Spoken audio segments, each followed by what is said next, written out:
Welcome to Portals of Perception and to Current Openings.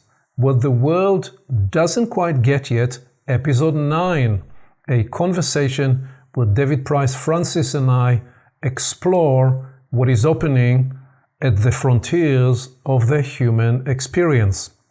And today, we are continuing to develop the human predicament story as we focus on the emotion problem, the predicament of the emotion, and how and why our emotions can be our salvation or our demise. David is a spiritual teacher and a transformation expert helping individuals and groups improve the quality of their lives and relationships. David, welcome. Well, thank you, Aviv. Good to be with you again for Current Openings number 9. Always a significant number. Indeed, and it's so good to be with you again in the current of what is opening. Yeah. So let's do a bit of a recap from episode 8, and where we focused on energy and the energy problem, the interior human energy problem, where we endeavored to describe 4 facets of the predicament. Where predicament 1 described the continual erosion and the energy fragmentation people suffer from, and the unhealthy byproducts of the disharmony in the natural human orchestra, which we reflected on is one of the main reasons in terms of what creates dis-ease, and how these are engendered by environmental reasons, economic reasons, cultural reasons, and so on. Predicament 2 was that we focused on the realization that we consume a lot of energy that's not good for us. What we termed was junk energy food.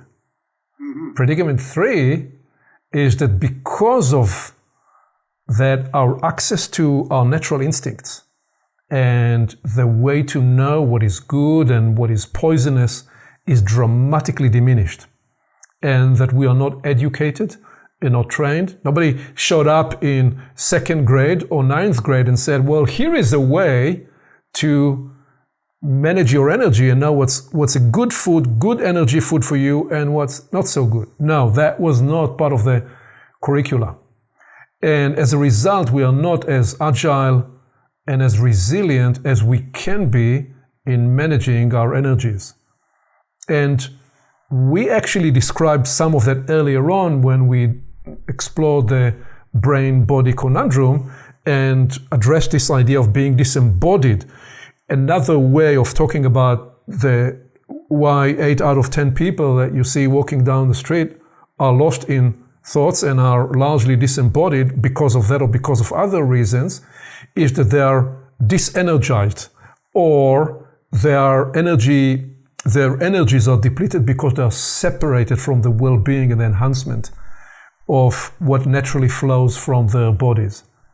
And that led to predicament 4, which is that not only do we live in conditions that catalyze energy exhaustion and depletion, we're surrounded by energy robbers from without and from within. And we reflected that some of the energy robbers from within are the indecision, the insecurity, the unproductive kind of self-doubt, the stress, the worries, and that then around us we often find people in our close-in circle that either literally rob our energies or bring toxic energies. So these are some of the distillation of the 4 predicaments we looked at. And I'd say in focusing on that last one, that the 2 examples that I go to in my mind that's easy to identify are complaints and bitterness. We have all been around people that it doesn't matter what the subject is, they complain. and or whatever the topic is, there is a tone of bitterness in what they say. And in my late 20s, I participated in a development seminar with a teacher that I admired very much. And somewhere earlier on, almost in passing on the way to a kind of a bigger, more important lesson, he said something that for me was the price of admission. I didn't need the rest of what happened that day. That was sufficient, because he said, I decided early in life that I do not want to have bitterness in my system. Yeah. And the reason was, and the way he reasoned that was that I recognized that nothing fine, nothing high, nothing special could live inside the ecology and the proximity of bitterness. And so I made up my mind that I will not become a home for the nature, the frequency, the energy of bitterness. And for me, that logic contained, just that one sentence contained a whole manual for how to live a life. Yep. Some of which we're unfolding in the very idea of the energy problem, and that we will continue to unfold in a different way on top of it with the problem of the emotion. But that's my recap from the episode 8. What comes alive for you that you want to capture and share? What's with me is that when I look at human beings, I see one way I look at human beings is three major channels or pipes for energy, three major expressions: energy in, energy out. We're always in process. So those three I look on as we have mental energy, we have emotional energy, whatever that is, and we're going to get into, and we have physical energy. And inside the physical energy, on this occasion, I'm including sexual energy, instinctive energy. So we have mental energy, we have emotional energy, we have physical energy, and they're designed to be integrated and working together. But we don't get the training on how to integrate. In fact, in many ways, we get the training in how to disintegrate. So we spent quite a bit of time in that brain-body conundrum, which is like two of those energies. And now we've got this third, very powerful energy of the emotion. And something to put with that is proving about the fact it's an energy, is that people don't see emotion in the physical material world. They'll see the result of it: somebody smiling, somebody crying, somebody laughing, somebody getting angry. So they go, oh, that person's angry, or that person's happy, or that person's sad, or that person's miserable, or they're full of complaint. But these are not properties we can point to and go, well, there's a cupboard, there's a chair, there's a table, there's a nose. So some of the most powerful words in every language are describing these invisible properties. So if they're not energy, what are they? So, anger is a certain state, an energetic state. Someone has a bright idea. We're going more into the mental realm, and, someone's got a bright idea, or someone's under a cloud. I mean, what does that mean? They're under a cloud. Or we look at someone and say, well, what got into you today? Well, what is it? Where did it come from? And how did it get into them? These are questions that focus in upon the knowledge in our colloquial language, even, that we're energy beings. And but then we don't get trained in being energy beings. So that's what rises in me today, hearing what you're saying from last time. And you made some powerful suggestions. I'm just going to run and distill the 5 essential suggestions you made in this last conversation, which was number 1, what you just talked about. Number 1, realize you are an energy being. You can do this in all sorts of ways. And yes, we will get more into that when we get to the promise and proposition side, when we revisit some of those spaces we explored in the predicament and open pathways to unlock the greater potential of you as an energy being. So that was number 1. Number two, get grounded, you said, in the natural system and attend to the quality of your 5 foods and the quality of your sleep. And you suggested try not to get to bed with unclarity, such that you open yourself to the finest and highest energy that can replenish and repair you through sleep. And then your number 3 was the Churchill insight, which was practice energy conservation. By giving what you do exactly what it needs, not more and not less. If you do more, you waste energy. If you do less, you will get suboptimal results, and you will need to then later spend more energy just fixing or attending to what was unoptimal. And number 4, regenerate your higher energetic nature by filling your life with what inspires you, by finding yourself in good company, and all sorts of, again, other elements that we will explore later. And number 5, which we explored, was seek to find ways to live in the aerobic zone, not in the anaerobic zone. So that's the idea. The aerobic zone is a way of appreciating that we can be in flow with energy rather than burn up energy. And what are some of the ways to enter flow and to find connected, enhanced living with higher energies? Well, that's where we're heading later when we get to more fully explore the human promise and proposition, which we already touched, is the idea of entering the broader, larger premise of living a universal life where we open ourselves and commune with higher energies. And so this is, again, some of the advisory we made in terms of attending to the human energy system, which leads us naturally to the space of feelings and more importantly for today, emotions. So let's move into this space today. How would you like to first define and just gently nudge us into appreciating what is emotion and why are we speaking about this as an important element in the human predicament story? Yes. Well, I think to come at it by trying to surround it somewhat, rather than trying to give it an immediate definition, try and put some surround with it and get a sense of what it is, have a feeling for it, which is kind of more the way of the emotion. And what would it be like without emotion? I got to come at it from, well, if we didn't have it, what would that be like? Well, there wouldn't be the ability to create empathy between one person and another, or create empathy between the person and other parts of organic life, or even a feeling of empathy with being in the universe itself.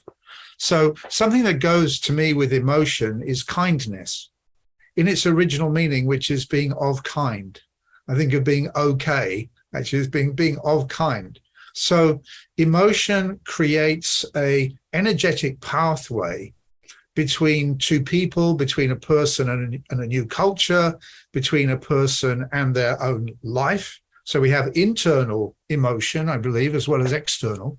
So the way we feel is how we think, let's say, about our fingers, our hands, and then there's being able to have a feeling, example of gratitude, that we have hands, and being able to travel down even to our feet and say thank you to our feet with a feeling. So the mental and the emotional are designed, in my experience, to travel together. So they work as a partnership.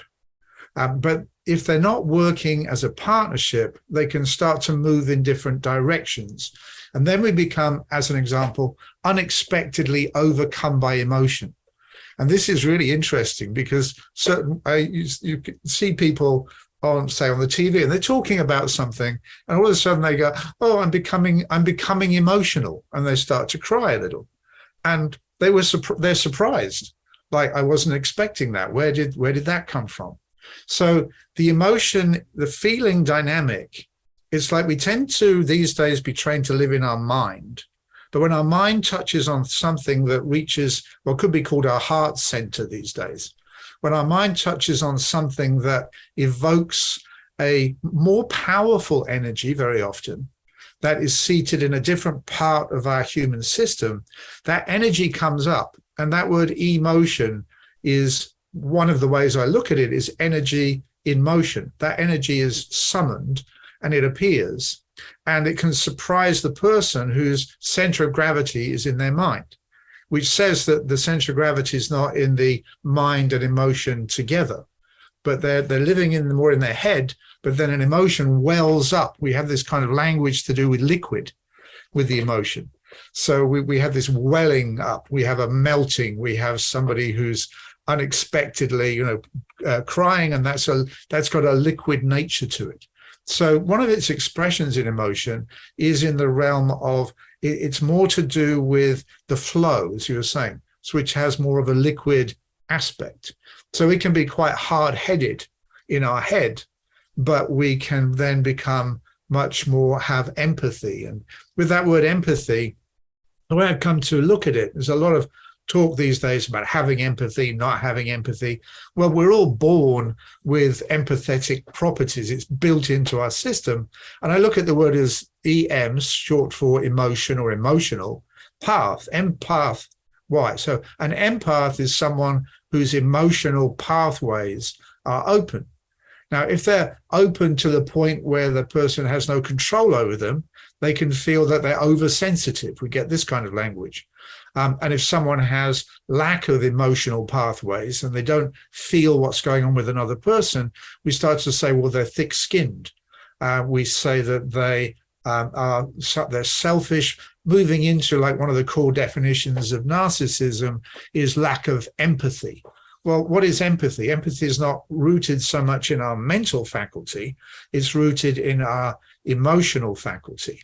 And so I think I'd begin there. And one other thing I'd put with it is, this is from years of study of language. I love looking at language where each individual letter carries its own energy. It carries a particular nature of energy. So you take a word and you then look at the energies inside that word and make a new compound. What's another family that it's related to? Just like a chemical compound. You put certain things in a certain order, you get a certain result. So I look at words that way too sometimes. It's an ancient tradition. It goes way back into Egypt. In France, they even had a court anagrammer that they paid to anagram the names of people visiting the French court, give a little insider report to the king. It's quite fascinating. But I like to look at words in that mystic kind of tradition and see what's there.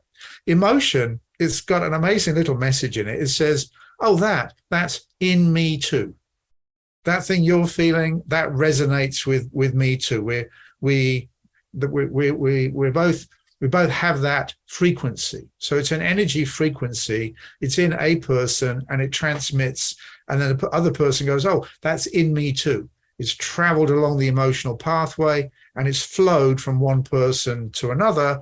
And then it may find expression if the person's open to their feeling life, or it may be closed down and not acted upon. It may be enacted or not, depending upon the receiver. But it's that ability to resonate and say, yeah, that's in me too. We're both in the human condition. It's built into our system. So you've said a lot there. You started by answering the question, why are we emotional beings? And then you established that the emotion is energy in motion. And then you went full circle and back to this idea of in me too and the empathy, and as part of tapping into the relational space. So let me retrace some of this in parallel way to just build on this. And the way I would answer, and which you already codified when you offered your answer as to why we are emotional beings, I'd say there are two ways to answer that question, and you in a way codified both ways. The higher story and the bottom-up story.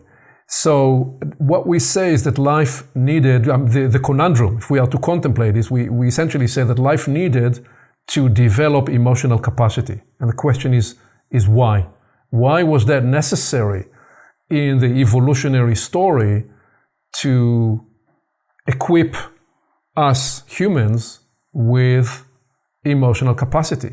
And after I try to answer that, I'll come back to what is the higher logic that you could try to decipher when you look at the universe and think that the universe is an intelligent being by itself. Well, so the bottom-up evolutionary appreciation is that we actually addressed this when we talked about the planetary program, and we codified there the idea that part of the inner logic of the universe is that it likes to preserve energy, which we said was really meant that it likes to preserve itself, inside of which what we noted, it meant life endeavors to preserve itself. There is a built-in logic. The universe is highly economic. It doesn't want to waste itself. It doesn't want to waste its most precious property. And it took the universe enormous amount of effort to enable life. So built into the emergence of life, at some point, the idea of the emotional property is being introduced. Why?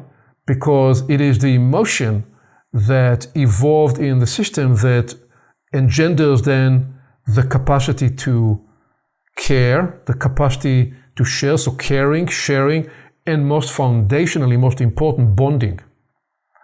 And these are those emotional properties that then lead us evolutionarily to want to collaborate, to coordinate, and to work together. And the reason the sapient species was able to take its prime position was indeed largely because our capacity to collaborate, to coordinate in small and in large groups.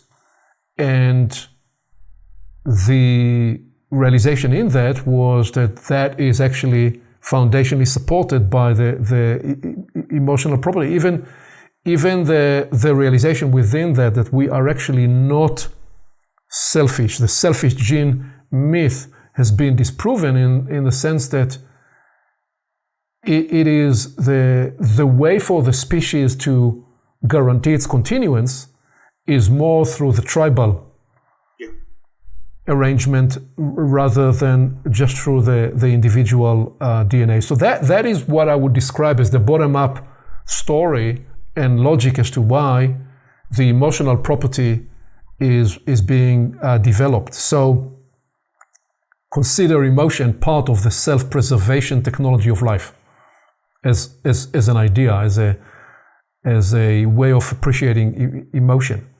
And then I say, okay, but what's the higher theological appreciation? And in this sense, it takes me to the contemplation that could it be that this universe is indeed a compassionate universe, right? Where there are dimensions in the universe that are based on higher sensitivity and higher conductivity, where resonance is important. Well, so if you are prepared to go with me inside this contemplative inquiry, it would follow that the universe will be interested to facilitate the emergence of life that's more like it rather than not like it, which is where you started when you asked us, what would it be like if we had no emotions whatsoever? Well, the way it would feel would be that we are mechanical cold machines. That is one of the immediate places I go to. And it's very interesting because you and I, we were born in the 20th century where there was this mechanical myth that the universe and life is a mechanical machine, and we just go through life, and there is no higher properties of higher capacities of human life, and when we die, consciousness goes with us to the grave, and there is nothing beyond that, which is part of what we will be journeying into as we unfold this exploration. But what we are saying now is that a universal connective technology that enables us to become more like the universe begins with the arising of the emotional property. In a way, it's how we begin to discover inside our own human nature the capacity of being universe-like. And if you are prepared to embrace this word, and not everybody is comfortable with this word, but I'll use it anyway, godlike. That sense of feeling and emoting, which you accessed through the idea of empathy and the idea that the space in between us is a space that enables us to recognize, oh, this thing you are feeling and emoting about, it's in me too. And the evidence of it is that when you get emotional and teary-eyed, it's very easy for me to be contaged by that feeling and experience. Why is that? Why is that the case? Well, there is something about that energy that comes through the emotion, which is why you essentially made the point that emotion is energy in motion. If you start to get teary-eyed, I will likely feel that. It will be very difficult to resist that, especially when we know each other, because there is something about that energy that is so powerful and so conductive in the way it moves from one person to another. Yes, and it's highly connective. It's so when there's an empathy flow, it's very much that connection between the two people between whom the energy is flowing. And there's a very interesting difference there between the person whose energy primarily flows about themselves, for themselves, which is more, we get these expressions like narcissistic rage or narcissistic a narcissistic display. And so there's still emotion, but the emotion stays inside that person's field and is held for them. And this is where you get the person who's able to act emotional. Like in actors, I wondered, you look at an actor on screen on stage and they're crying at will. And I think, how does a person even do that? And it's the person can act as if they're having emotion, but then it doesn't have the flow, and it's held inside themselves. Well, in fairness, the greatest actors and actresses, they truly they have access to that place. It's true. Whereas the narcissist also evokes about themselves in that moment, something they're not getting, something, not to stay too long there, but it's something I heard recently. One of the greatest dangers we face at the moment is narcissistic compassion, which is the persona of compassion without the actual flow. So then the person will act as if they're doing something for another person, but it's not really quite there. And this kind of brings us to another issue here, which is that of all the fuels that we have, the mental, the physical, the emotional, it's the one that we do get the least training for, and the one we have the least understanding of. We get these expressions like overcome by emotion, which is more to be triggered from something happening to us, which then triggers an emotional response. And it may be a little early, but I wanted to, because you're talking about the lower and the higher aspect, to me, a higher name for emotion is when we actually use it in a targeted way towards a connection that we're endeavoring to bring to ourselves. And for that, I moved the name from emotion to devotion. And that is where we have a devotion towards something. I think a great example is how emotion energy can have a very potent healing effect. And that and the dynamic of deliberately seeking with our mind to harness that heart-centered energy, bring them together and move them in a particular direction, like toward healing another person. So I think of the power of prayer as very much the harnessing of a mental idea, a mental thought, together with the heart energy, the emotional energy, that is also an integral part of who we are, but which tends to be in a mental dominated culture, which in the West primarily is the case at this time. It tends to be that the mental education is dominant and the emotion is something where we don't really talk too much about that. It can overwhelm us, but it's not something that we're really focusing on to work with. Now, in our conversation, we're saying, hey, all energy is valuable. Emotional energy is a very valuable property, as is mental energy, as is physical energy. So when we can harness them together, we can cause very potent results. Okay. When they're working separately from each other, and especially if they're working in some way to different results, they can neutralize each other. So we're not so effective as a human being as we otherwise would be.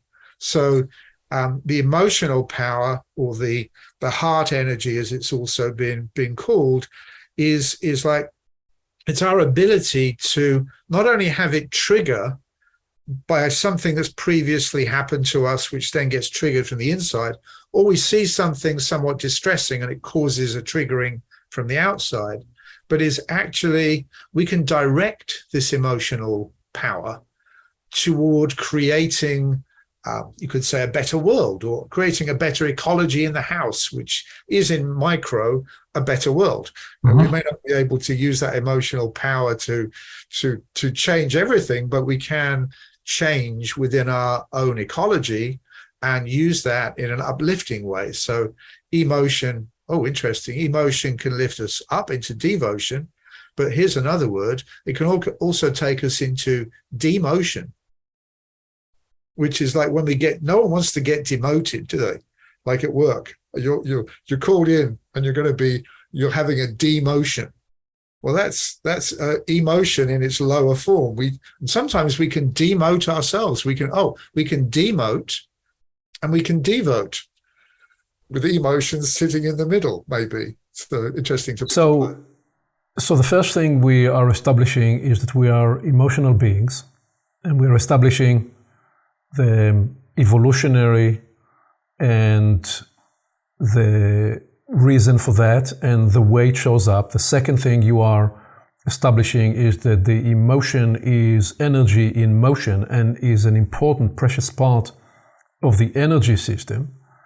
And now you are beginning to describe the problem of the emotion. And the question is, what else do we want to describe in terms of everything we've already said about why and what is the problem of the emotion? That's a beautiful question. And the place you started, David, is where you pointed to the separation, when the emotion is not part of a coordinated whole, when in a way it works by itself and is untethered from the sense of purpose, the sense of direction, the sense of where you want to aim. Because if we say that the emotion is energy in motion, and we say that that is a precious energy, well, is it therefore proposing that we ought to think very carefully about where we want to aim and what is it that becomes important for us, and therefore where we will direct that emotional energy? Yes. Let's look at the three components. We looked at the brain-body conundrum and how the brain pulls in energy. So we put in energy through our eyes, we bring in energy through our ears. So our mental circuits are running on energies that are being drawn in, as well as working with the energies that are there from our experience. Our physical body, just to keep it really, really basic, is that we're eating physical food, and according to the physical food that we eat, we're bringing in certain energies. Now, clearly, we also bring in energies through air and other means. Our emotion in itself, our heart center, to use that term, is also pulling in energy. So what kind of energy are we bringing into our emotional center? Let's say we have a physical kind of center of action and being, a mental center of focus and action and being, and then a heart center, emotional center, devotional center, which also can run on different levels of energy. So if we go into so many of these invisible properties, like let's say we're depression, depress ion, any word with ION as we looked at is an energy natured word. So depression doesn't only live in the mind, it affects we become heavy hearted. We have these language that goes with the heart, hard hearted, lack of empathy, heavy hearted, carrying too much weight in our emotional center, light hearted. Oh, we're nice and light and going along nice and light and buoyant in our emotion. So our everyday language has got many, many expressions which say that this is part of our ongoing life. So we can bring in a way, there's just like our mind has a bar of energy from high level thinking and process to low level. Our emotional energy, we can bring in what could be called higher emotion. I think of that more like devotion. So we can be in a state of awe, AWE, awe and mutuality with the universe, which would be a very high level frequency energetically, or we can be in a state of nobody loves me, nobody cares. Yeah, like what is it? Oh, miserable me. The miserables. We can be down in the miserables, and so we can also bring in that kind of energy, and that not only affects us mentally, but it's directly affecting our heart center, our emotional center. We need to realize that part of our problem as human beings is we misread to think, well, that we're primarily brain. We're like a brain in a body. That's that, but we're not. We're mind energy, and yes, that is mentally centered, and our brain is the main focus. But we have our entire bodily system, which is also giving us, or trying to give us intelligence and let us know what's going on. Like even at the most basic level of needing to go to the bathroom, ultimately the brain surrenders to that. It's like the body energy demands it. And our emotional energy has demands also. And if we don't know how to read our emotional needs, that also leads us into difficulty. That's an emotional problem. If we don't even acknowledge it as something we need to get out of the way because it interferes with our mental process, we have a problem. So again, let's retrace through some of what you're offering there. The curious first thing you're establishing is that emotions, the body of the emotion is inside the body. You talked about the heart center, and you are clearly identifying that certain specific emotions will manifest in the body in different parts of the body, which is something we know from a variety of healing practices and modalities. The different emotions will resonate and will ground and anchor in different parts of the body. So the body is part of the theater of the emotion. We also know that certain emotions and part of the emotional experience is certainly generated in the brain, in the amygdala and other centers in the brain. And then when we think more deeply about how we experience the emotion, we recognize that actually a lot of the time we experience emotion right in the bridge between the head and the body, right here in the area of the throat, right? So it says that there is something profound about this energetic property that's associated with the emotion that you said is the one we are least trained about, because we came to school to train our head. We explained that in the body in the brain-body conundrum, and why we are living into this legacy of few centuries of separating the head from the body. And you can trace how that was to do with that paternalistic, quote-unquote, scientific dominance approach and philosophy, and how it was taken out of school. And mostly the masters in school were mostly men, and mostly the way of being a man was never show emotion. So that there is that conundrum in terms of the legacy that we're dealing with, and what that leads us to is again the realization that the energetic nature, the energetic property of the emotion is so valuable, is so important. And therefore, when we talk about the problem of the emotion, there is no problem with the emotion. It is how the emotional energy is being misallocated or distributed in an undirected way, and where, because of one thing or another that got us triggered, we become untethered. And the emotional energy, because it is so potent and so powerful, can burn up so much of who and what we are, such that we run empty and stay without. So what else would you say about specifically the danger of misallocating emotional energy? Well, I think the highlight there inside what you said is that there is no problem with the emotion. I think that's a great statement. Although we call it the emotional problem, there is no problem with the emotion. There is a problem in how we use it and how we're aligned to it. It gave me an image of somebody who's only been trained to kind of ride a bicycle, being put into a Lamborghini and told to drive it. And inevitably, with the size of that engine and the power of that vehicle, is likely to crash. So an emotion is probably, depending on the emotion, but it's like the most powerful part of can be the most powerful part of our system.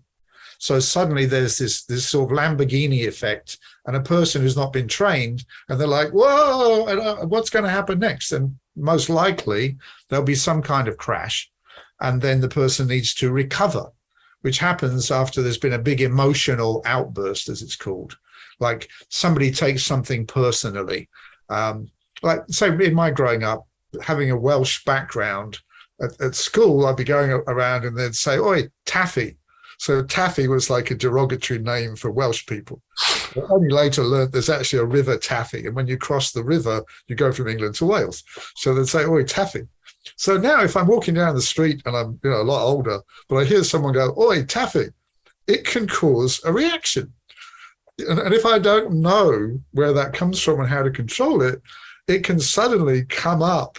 And I'm like, who are you calling taffy? It's like the schoolyard reappears because there's a feeling that goes with it. There's like there's a bubble of energy that's in the emotion. And so clearing trauma in our mind is one thing, but then being able to clear it out from where it lodges in the emotion, as you said, in different parts of the body even. Again, we have expressions like going weak at the knees or being weak-kneed, which is to do with a certain reaction that causes a weakness in that part of our body, which is associated with fear. So, we got these different associations. So something can get triggered from the outside, and it doesn't just bring a thought, but the thought summons the emotional component. Right. And a person can find themselves, and they're going, afterwards they're going, what came over me? Why did I do that? Especially, and this is where we then get to, someone introduces, let's say, alcohol into their system, just to touch on that briefly. What that does is it releases the filters even more so. So what's sitting there in the emotion can come out with greater velocity, greater momentum. And then the person is going, I don't know, why did I do that? It's so out of character. We have expressions like it's out of character. I lost my temper. There's a lovely word, like the idea of someone being tempered, like tempered steel. It loses its temper and there's no knowing what's going to come out of the box. So in that sense, Pandora's box is not so much external, but we have our own Pandora's box that we carry with us, right? So David, what would you say then if somebody just parachuted to the middle of our conversation and been with us here for a few minutes, whether from the beginning or for a few minutes, and they then turn around and said, "You guys sound like you came from a different planet," and he said, "I feel emotion. What's wrong with that? I get upset. I get angry. And if I can't express that, it would be totally inauthentic. And oh, by the way, what I discovered is when I am pouring my emotion and I then post it on social media, I get a lot more response and I get many more likes and shares. So what's wrong with that?" How would you respond to that? Well, of course you do, because emotion is it's that in me too. So when someone goes on social media and they're in tears, Charles Dickens, said it. He said, if you want an audience, make them laugh, make them cry.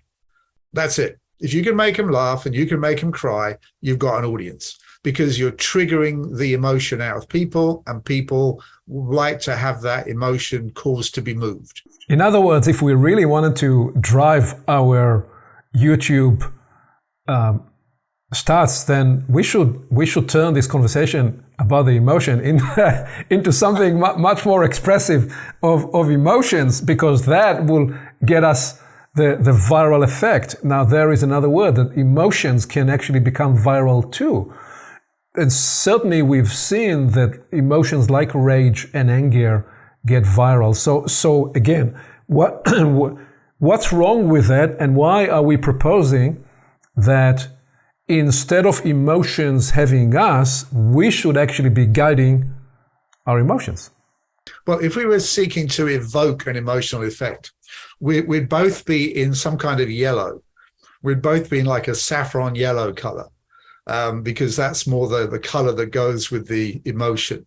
That's very interesting, because that is associated often with in a different way with a similar color with a Buddhist tradition, a religion that dedicated itself to remove suffering largely by untethering from emotional triggers and response. So that right there is an interesting conundrum to reflect on.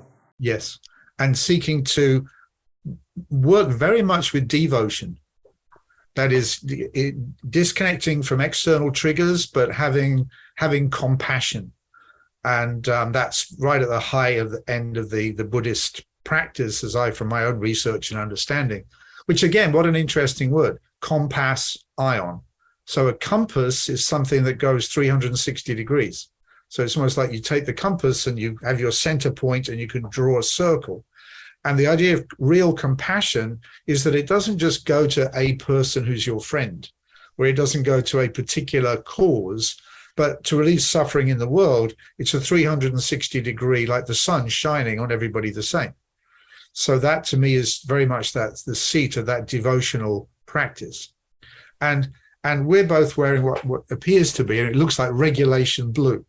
So regulation. So the idea of regulation is that something is caused to be regulated, to be held in a calm state, and that is of itself a powerful emotional state. Powerful emotional connection is keeping things calm. When we go into a place and say, kind of cool it, keep it cool, chill, just chill. That's to do with the cooler end of emotion. So something we haven't spoken about is, you could say, cool emotion, which is to me the higher end of the emotional energy bar, is cooler, and it's looking to keep things cool. We even have, again, those expressions in the language. Whereas the hot emotion can cause us to become somewhat deranged. Instead of arranging ourselves, it can derange us somewhat, and we can do self-sabotage. That very often comes out of unresolved emotional issues. And again, we have that language. How can we have an unresolved emotional issue if we don't have an emotional center that contains these properties that we put names to but can't see? And so because we don't get training in how to harness mind and emotion together, they're inclined to suddenly appear and take a person by surprise, rather than the first acknowledgement that we, as you said, we're energy beings, which means we are emotional beings. We have emotion built in. And then to acknowledge that, they're not something that overcomes us by surprise. We live with an emotional fuel that we can work with. We live with mental fuel that we can work with. And we live with physical fuel that we can work with.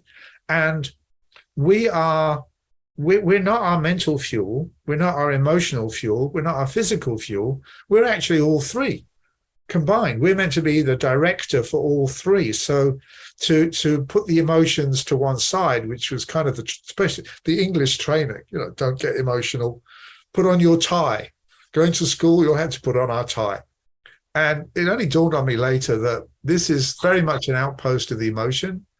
So why are men trained to wear ties?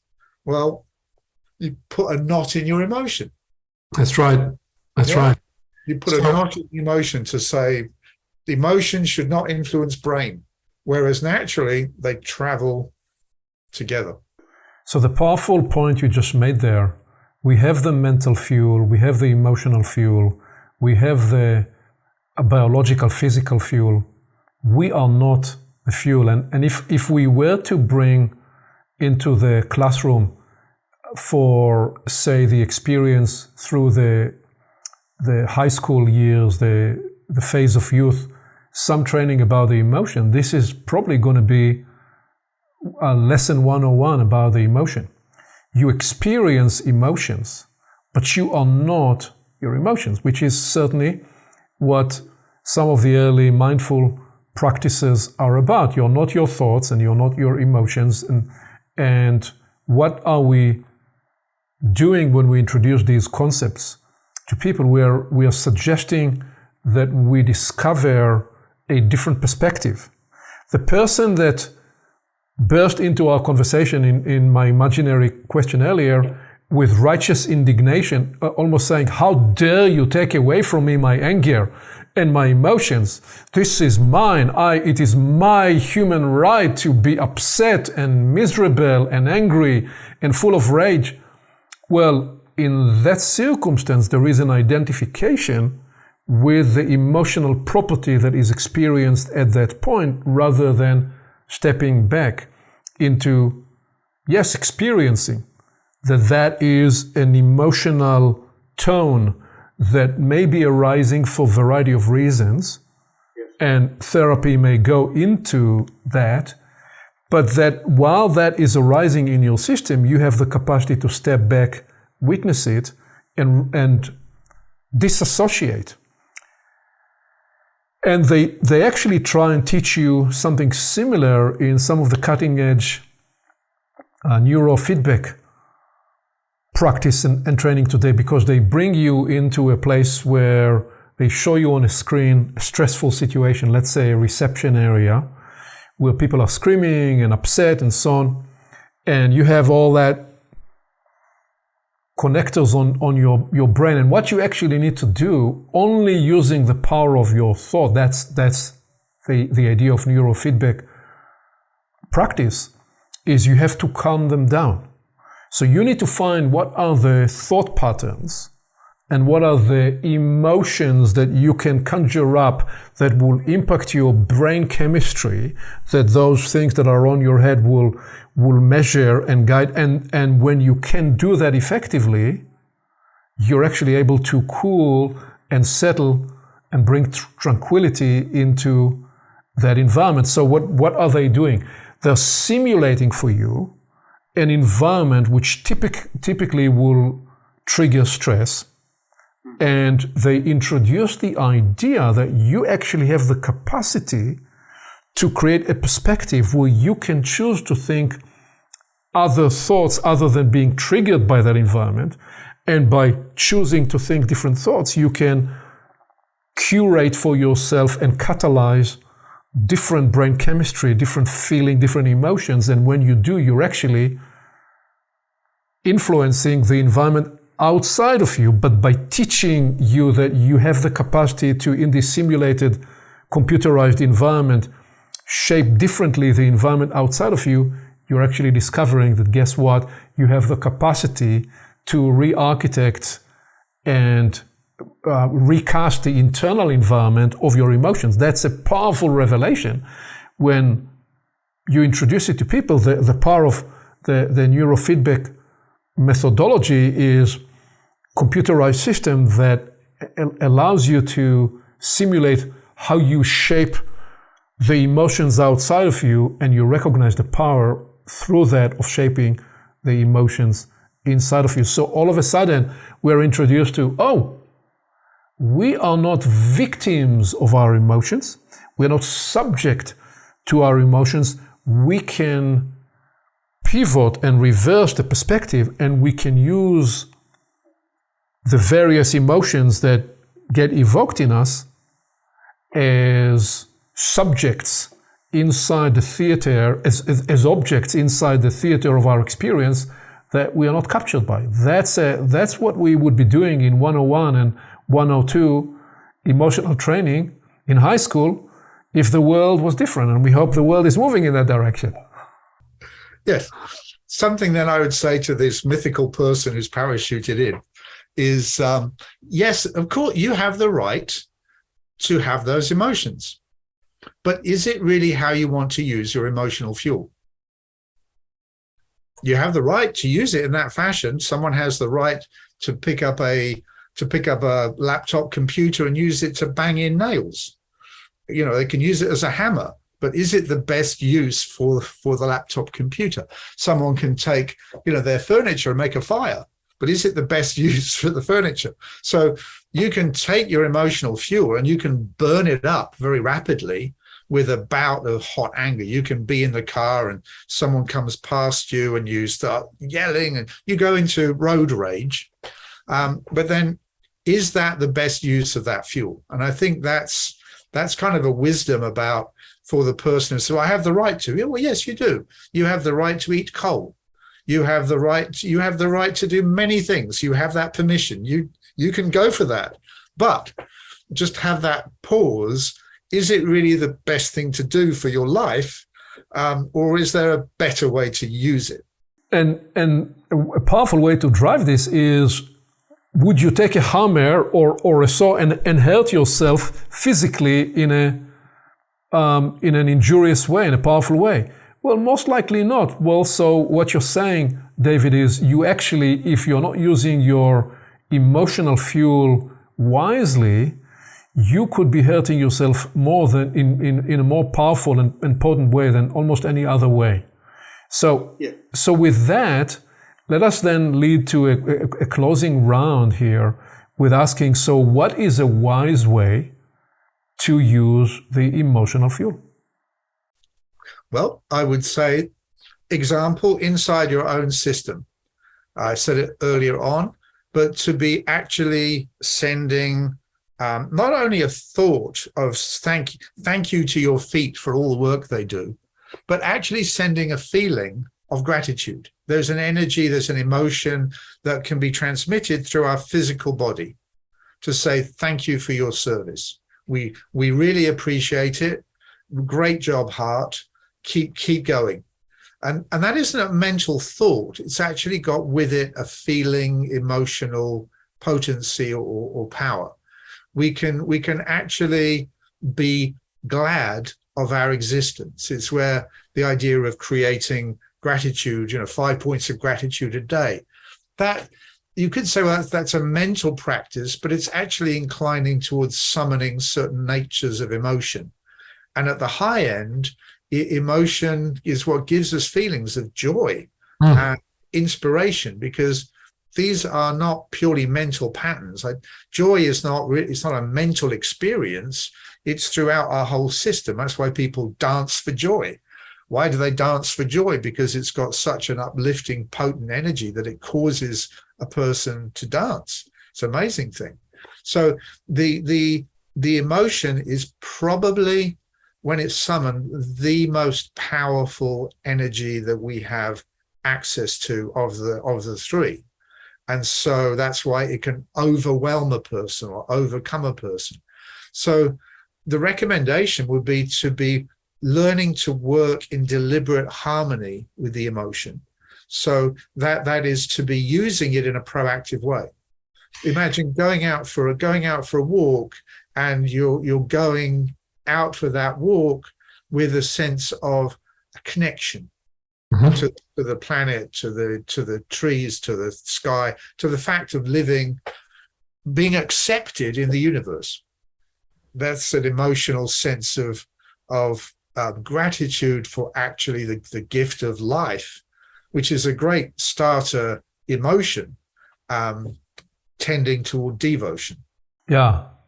Well, so let me try and synthesize and codify what you offered into a 5-point brief about caring to the emotion. And number one is inside everything you just said, which is treat your emotion with care. Treat your emotion with care.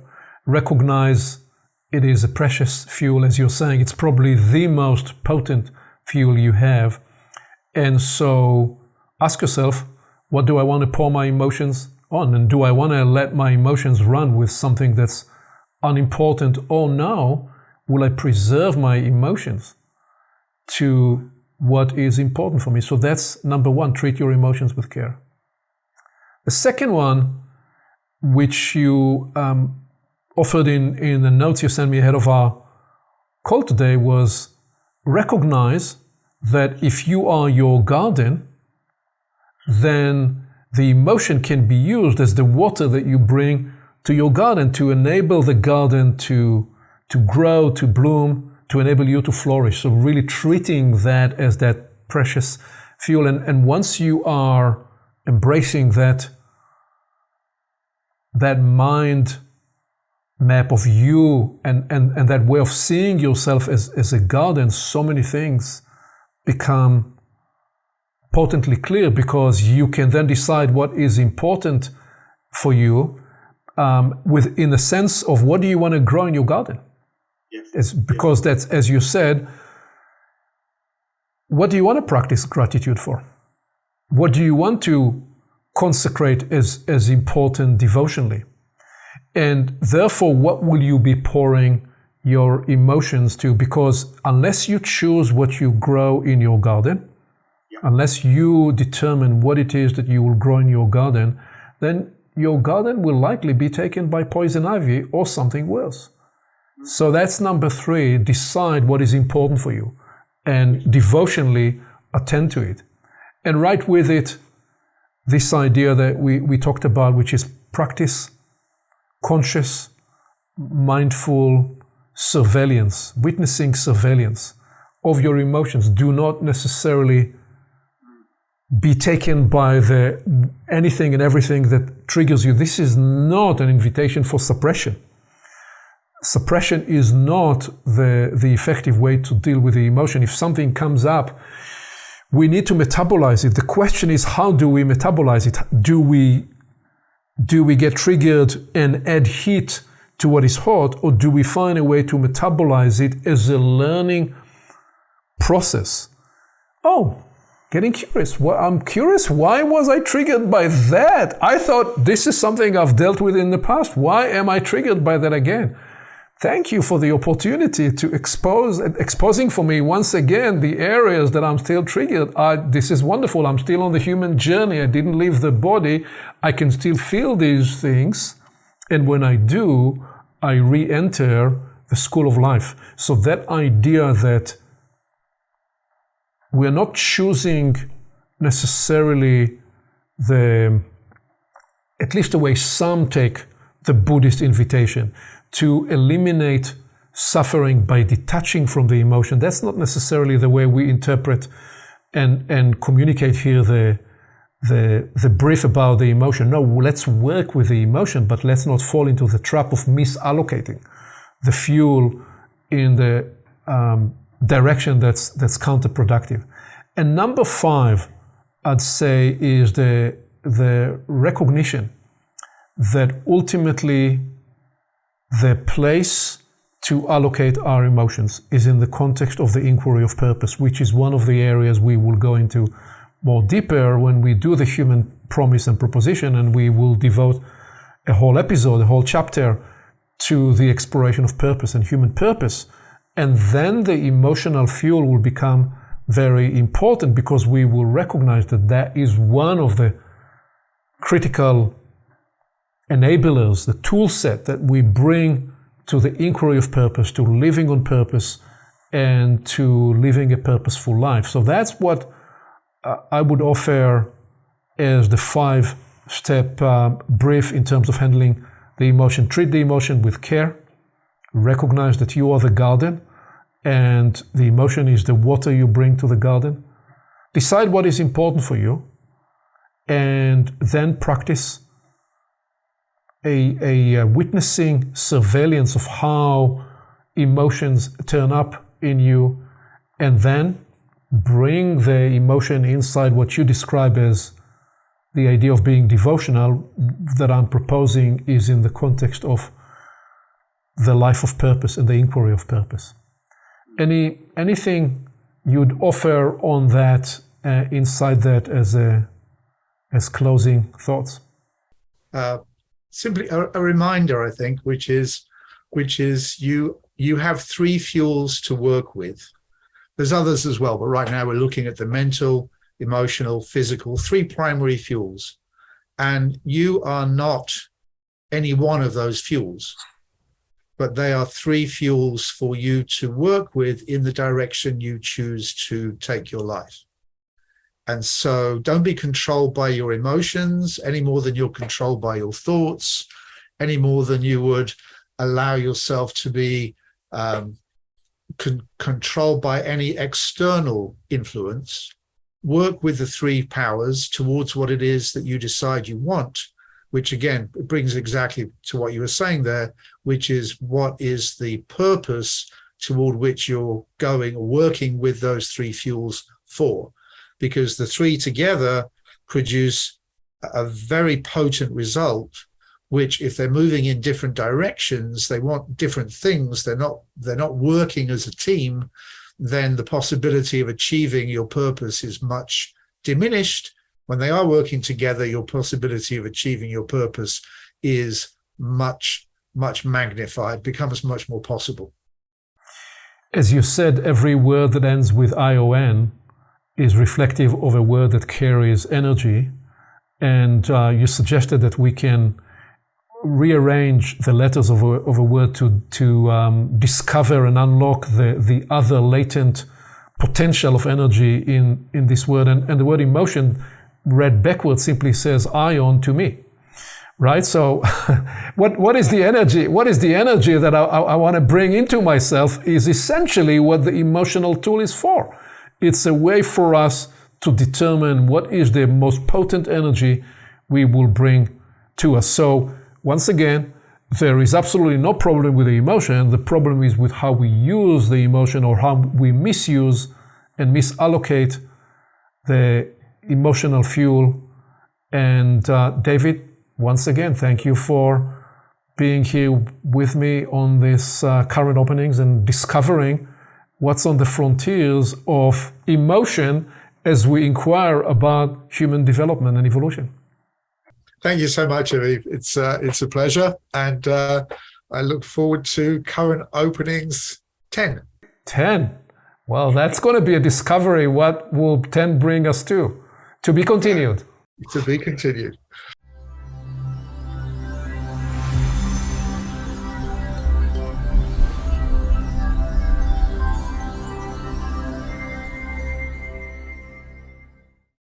Along with our website at portalsofperception.org, Portals is also available on YouTube and on all podcast platforms, as well as social media. You can become an active member and join the conversation in community events. And you can help us get the word out by liking this content and by sharing it with your friends.